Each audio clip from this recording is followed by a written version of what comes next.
London stocks shuffled higher on Friday morning as markets attempted to ignore the official kickoff of the trade war between the US and China, while not holding much hope for Theresa May's potentially decisive cabinet meeting over Brexit. The FTSE 100 added 16.08 points or 0.21% to 7,619.30, extending gains from the previous day's positive session as it followed the strongest Wall Street performance in more than a month. This despite the fact that tariffs on $34 billion of Chinese imports were finally imposed by the U.S. overnight, with China officially responding with the launch of its retaliatory measures on Friday at 12:01 p.m. Beijing time. Chinese stock markets fell initially but finished in the green apart from B-share markets, which are those traded in foreign currencies. China promised not to fire the first shot, but in order to safeguard the country's core interests as well as that of the people, it is forced to fight back, the Commerce Ministry said in a statement. With Friday's U.S. measures expected to be followed by further tariffs on $16 billion of Chinese goods in a few weeks, Beijing said this would shave 0.2 percentage points off of China's GDP and the overall impact would be limited.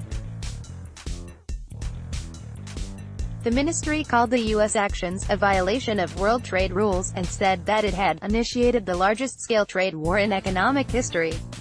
That stock markets had reacted positively suggested this batch of U.S.-China trade tariffs has already been priced in, said analyst Mike Van Dulken at Accendo Markets.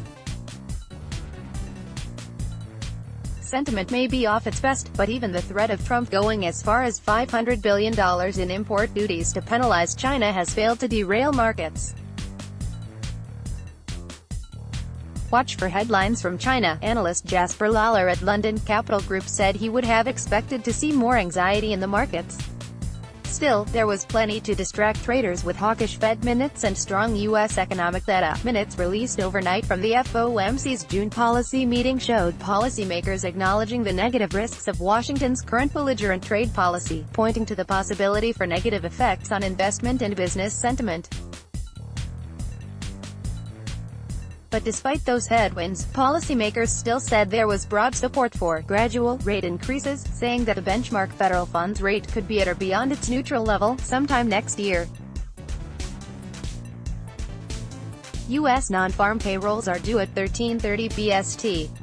Expectations are for 195,000 new jobs to have been created in June, a solid number after May's impressive 223,000, said Lawler.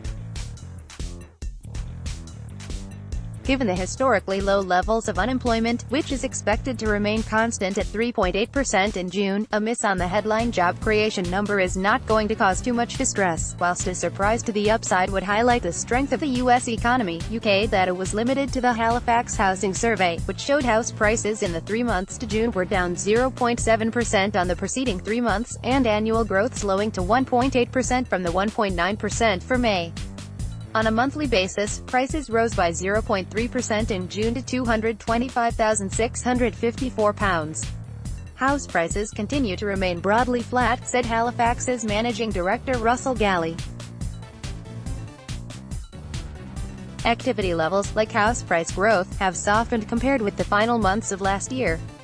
Mortgage approvals have been in the low range of 63,000 to 67,000 since the start of the year, whilst home sales have remained flat so far this year. In company news, ITV topped the FTSE 100 leaderboard thanks to an upbeat note from Société Générale, which upgraded its recommendation on the shares to buy, with a price target of 220p.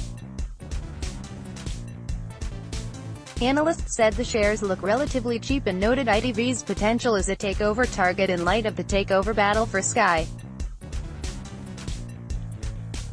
Rubber glove maker Essentra acquired Sweden-based Nolato Hertila for a cash consideration of approximately 58 million Swedish kronor, £4.9 million, to expand its components division's product range.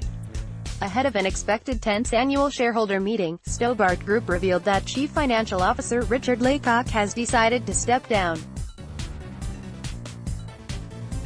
The shares were in the green however, with the Southend Airport owner saying it has started the new trading year trading satisfactorily.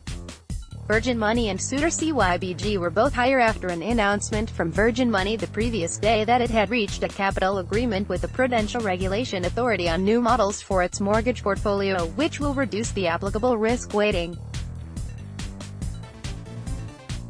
With an estimated increase in its core Tier 1 ratio to around 16% as of the 30th of June from 13.8% at the end of December, analysts said this freed up approximately £200 million of core Tier 1 capital. Shares in Inmarsat fell as U.S. rival EchoStar Corporation revealed that the UK satellite company had earlier this week rejected a 532p per share takeover offer. EchoStar said that it was continuing talks to try and agree a deal. BCA Marketplace fell as it revealed that private equity group Apex had walked away after the operator of WeBuyAnyCar.com rejected two takeover proposals. Rolls-Royce was also lower as it agreed to sell its commercial marine business to Norway's Kongsberg for net proceeds of around £350 million to £400 million.